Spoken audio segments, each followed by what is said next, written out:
Hello students, आज की इस वीडियो में हम पढ़ेंगे फायर एंड आइस का सेंट्रल आइडिया, जो कि क्लास 10th के बोर्ड एग्जाम में ये हर साल पूछा जाता है। तो देखिए, फायर एंड आइस, बर्फ और आग।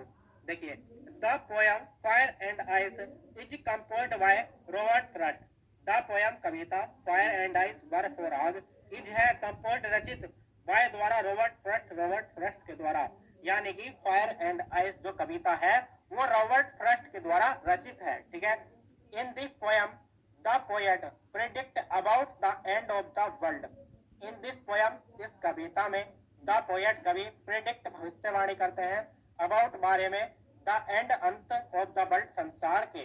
यानी कि इस कविता में कवि संसार के अंत के बारे में भविष्यवाणी करते हैं।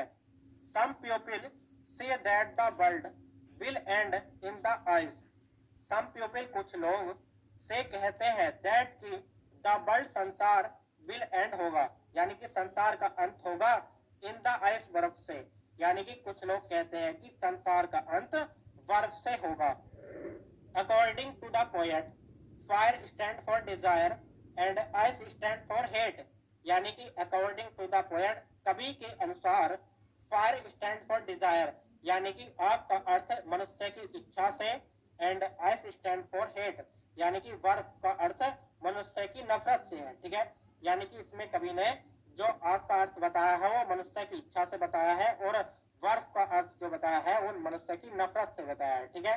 आगे देखिए, to fulfil his desire the man will destroy the natural resources. To fulfil, पूरा करने के लिए, हिज डिजायर, अपने इच्छाओं को, द मैन, मनुष्य, विल डिस्ट्रॉय, नष्ट कर रहा है, द नेचुरल रिसोर्सेज, प्राकृतिक संसाधनों को। यानी कि मनुष्य अपनी इच्छाओं को पूरी करने के लिए प्राकृतिक संसाधनों को नष्ट कर रहा है। एंड ड्यू टू हेट, नफरत के कारण, टेररिज्म, आतंकवाद को, विल टेक प्लेस, बढ़ावा मिलता है। यानी कि दस both will causes the end of the world. दस, इस प्रकार, बोथ, दोनों, विल कॉसेस, कारण, द एंड, होंगे, ऑफ द वर्ल्ड, संसार के।